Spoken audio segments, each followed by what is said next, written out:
What's up, everybody? I have another amazing guest coming for you in just a second. We're going to talk about why you should treat your agency as the number one client, as well as we're going to talk about long-term or short-term contracts, the benefits, the disadvantages. We're going to argue back and forth. This is going to be a really good episode. Now, before we get into chatting with Jason, our guest, I want you to do something. I want you to take a screenshot off your phone of listening to the podcast and upload that to Instagram and tag us, because I want to thank you for listening to the show and do a big shout out to you. So let's go ahead and get into the episode.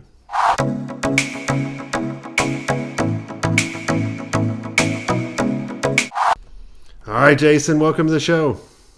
Thank you for having me. Yeah, man, I'm excited. So let's start fighting. No, I'm just kidding. No. Tell us who you are and what do you do? My name is Jason Yormark. I'm the owner and founder of Socialistics. We are a B2B social media agency. That's awesome. And so how did you get started? How did you fall into this crazy ass world?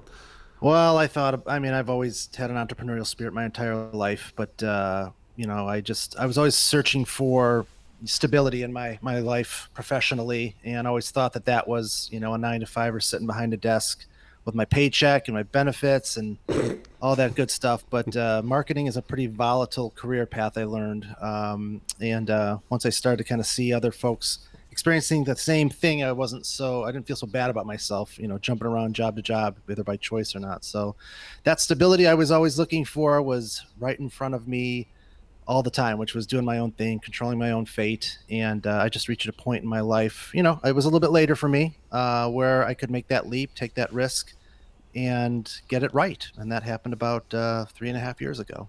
Awesome. I love it. Yeah. Well, let's talk about long-term contracts and short-term contracts.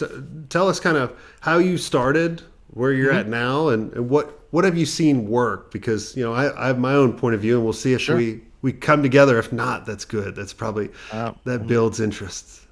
Well, I've always been hesitant to admitting this to my other agency friends, and there's going to be a little bit of cringing. But we predominantly, up to this point, we've done month-to-month contracts. And for me, it was a couple things out of the gate. Number one, everybody's got a different agency story in terms of how they start and what they have to work with. I had nothing. I had to, and a lot of folks, I'm not the only one. A lot of folks, start with nothing. You have to scrap, and you have to get, some clients up in the beginning and kind of make some decisions that maybe you otherwise wouldn't later on. But, I just wanted to disrupt. I was always fascinated by companies like Uber, who just disrupted, transportation. All they did was create this awesome piece of technology to connect drivers and people that need rides and all. I can imagine them sitting in a room and thinking, like, what are the things that people hate about this? And I thought about that from an agency perspective, like what do clients really dislike about what they experience with agencies? And I thought, long-term contracts.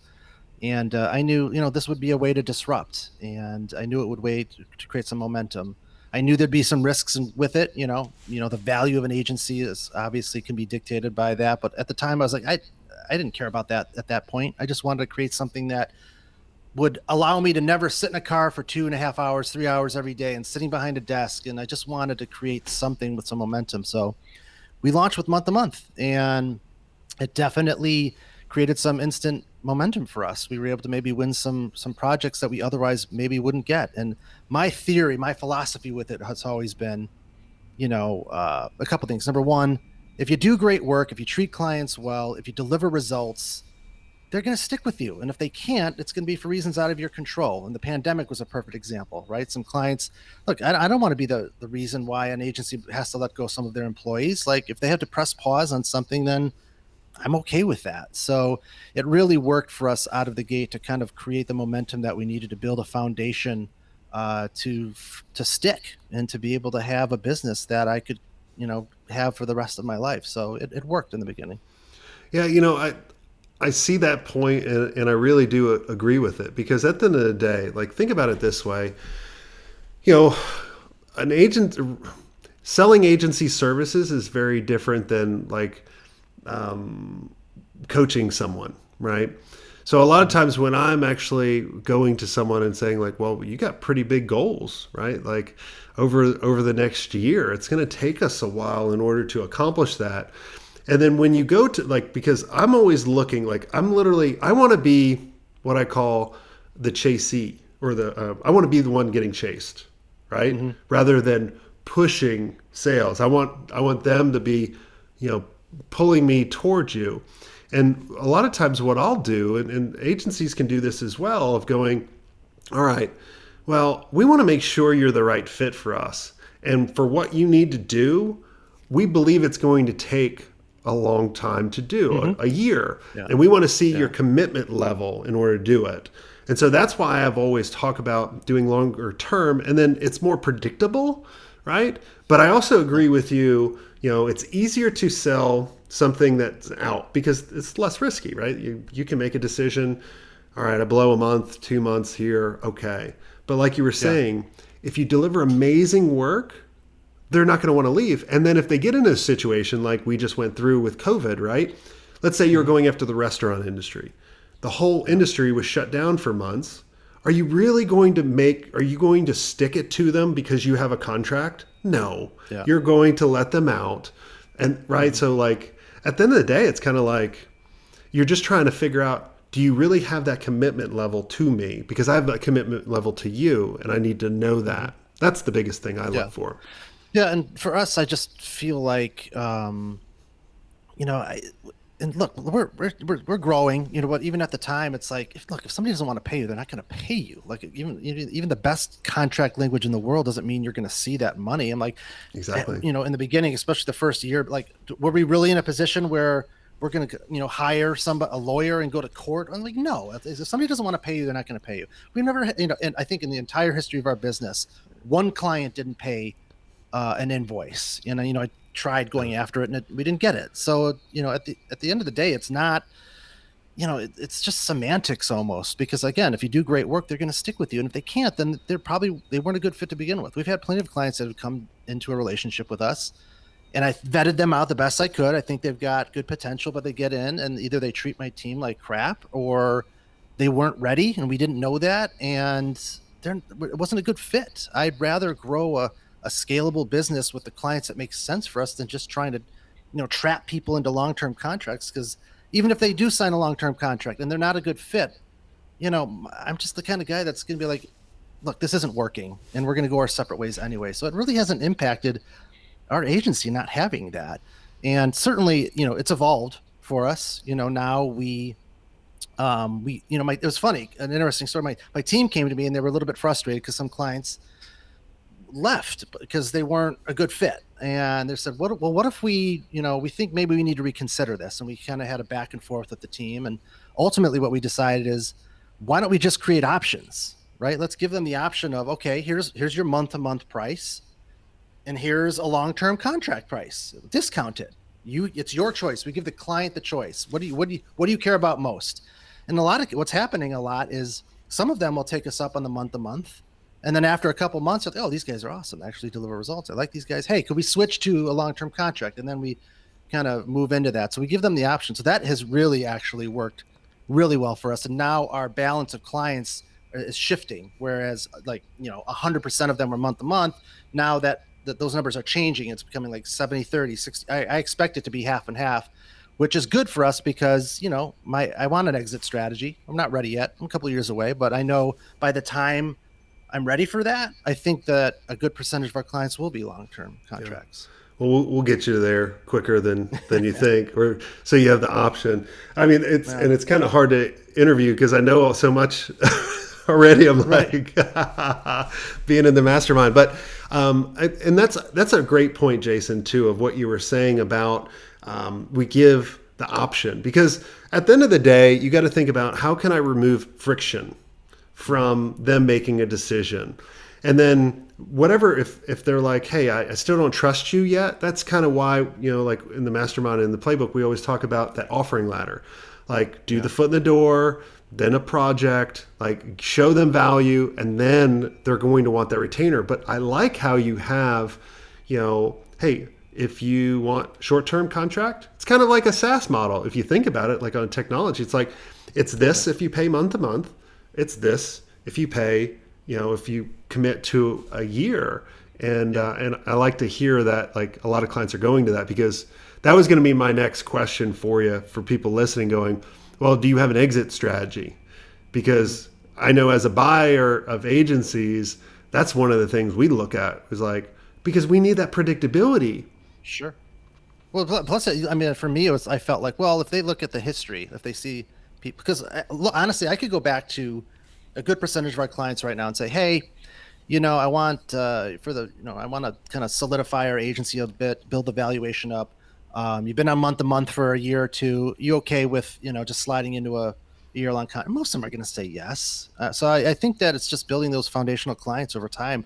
I'm not worried whatsoever that when I start thinking seriously about an exit strategy, that I'll be able to transition a good percentage of the ones that we have, and this new approach that we're taking, we'll get there. But as a young, hungry, if you're just starting out and you don't have anything, that's a great way to disrupt because it kind of eliminates, a lot of the barriers to saying yes. And then what's interesting is it's almost kind of like a foot in the door offer by itself, because the whole idea, in my opinion, the foot in the door is to get them to say yes more easily. Like the commitment's lower, they get a taste of who you are, and that month to month approach. I mean, the first month is strategy, so they're in essence getting a foot in the door offer in some capacity, but ultimately, I'm just trying to get them to yes more easily and more Yeah. quickly. Yeah, I love it. Well, I love that strategy, and there's so much to take away. So if you guys are listening, we'd love to know your comments on that. Because I think all of you should do that offer if you're charging month to month now. Like, see about giving them the option I wouldn't say at a discount. I would just say we're going to charge you more if you're on month to month. Right. Exactly. Change the terminology a little bit. Let's change focus a little bit. And because I feel a lot of agencies don't dedicate enough time to building their own brand, their own marketing, treating themselves as a client. So, Yeah. what have you found working for yourself? Yeah. So it was interesting. Like every agency that starts out, it's like you're so busy with like business development and selling and getting clients. It's the first thing to get pushed to the side is your own stuff, and it's very easy to do, and most do that, and we did to a certain extent. We didn't take it seriously. We just kind of dabbled. Oh, we'll put a blog post out, and then a month later, oh, we probably need to put another blog post out, and it just doesn't work. And I found that we needed, we were, as a startup, I didn't have a tremendous amount of money to just throw at stuff, and I knew I had the luxury of creating a runway, right? I created the brand when I had another job. I knew that it was going to take a couple of years for the name and our website to permeate on the web and kind of start to get some organic reach. That takes time. It just takes a long time for that to happen. And, I just consistently made a commitment to putting, blog posts out and putting content out and putting social media content out. And it gets frustrating because it's the sum of all that effort over time that really eventually gets you to a good place. Now we're 3.5 years in or so, and we're getting, about 20 to 30, inbound organic leads just from people searching. And that doesn't happen overnight. You have to treat yourself like a client. You have to prioritize. And the minute that we realize that, I just, I got someone on my team, Socialistics is their client, just like anybody else. The accountabilities are there. The expectations are there. We don't let it slide. No matter how busy that we get, we do not, we just don't move away from what we need to commit to. And now that consists of, weekly blog posts, right now, bi-weekly podcast episodes, certainly a social media every day. But it's just the sum and the consistency of that. Or, I mean, yes, it's got to be strategic, and you need to, pick keywords and phrases and work that in and be smart. But, it's just that consistency that you have to kind of stick with it. And the best advice I can give is, if it's just you, then it's got to be you. But when you start to build a team, make sure that somebody's responsibility and accountability is around your business as a client. That's the best thing that you can do if you're serious about building a pipeline for yourself that doesn't require you shoveling money on paid ads all of the time. Yeah, I look at it as if it's just you, or you're going, all right, Jason and Jason, which we'll call it the J&J show, I guess. But we'll be like, all right, that's all good, but I'm already too damn busy or anything. Mm-hmm. And I always go back to my motto: if you're saying you're too busy, you're not charging enough. And it's the leading indicator for most challenges. If you can charge enough, then you can start hiring the right people. And most of the time, we hire the wrong people. I want you guys to start thinking about you in the center and thinking about all the stuff you do right now. the $10 task, the $100 task, the really cheap task, and think about who can you hire to do that stuff, to get some stuff off, and do only like, Jason's talking about like he's doing content development. Like he can only create that if he's doing the podcast, right? Like that's what he should be doing. And that's what I want all of you to focus on, because it has to be like three pillars: inbound, outbound, strategic partnership, for building a sales system or a lead generation system for your agency. So hopefully you guys get that. Jason, this has all been amazing. And I love that. And I actually agree with you. I was hoping we would disagree. So I guess I guess I hooked people in on the intro. But is there anything I didn't ask you that you think would benefit the audience? Just based on what we talked about, and you kind of touched on it just now, just because when you're doing the content, that doesn't mean that you can't outsource, whether it's somebody internally or whether you hire somebody. And a perfect example of that is like the podcast, which I love doing podcasts. It's easy. It's easier to me, right? You just get in front of a microphone and blab for 20 or 30 minutes with somebody. Not to mention it's awesome to meet other people in that way. But I don't do the editing. I don't want to do any of that technical stuff. I did it at first just to kind of get a feel for it. But, a couple $100 a month, there's plenty of resources out there that'll take on all the heavy lifting. So literally all you have to do is put the microphone in front of your face, talk for 20 minutes, send it to somebody else. They'll edit it. They'll publish it. It's fantastic. It's a really low investment in time. The same thing with blogs. Like if you're a great writer, then write it, then send it to somebody to edit and SEO optimize it and publish it on your website. Like don't spend your time doing all of those extra things that make it feel too heavy. Like you can outsource a lot of that and really just focus on your expertise and putting it out there. And the minute that we kind of got those systems in place, it becomes a repeatable process, and we're able to make it work every day, every week. And it's worked really well. Awesome. What's the website people can go check the agency out, and what's the podcast name that they can search to go listen? Yeah. Well, our name's unique, so just search for Socialistics, but you can find us at socialistics.com. The podcast is called Socialistics, Social Media Agency Stories, and just type in the name, you'll find us. Awesome. Well, go check that out. And if you guys enjoyed this episode, I would love for you to do me a favor. We haven't asked for going to iTunes or whatever platform you have and review it. And then also, if you want to be surrounded by other amazing people, I want to invite you guys to go to our free Facebook group called the Digital Agency Owner Insiders. You can go to jasonswenk.com/insiders. That should direct you right there. Ask you a couple questions, and only agency owners are in there. So go do that. And until next time, have a swank day.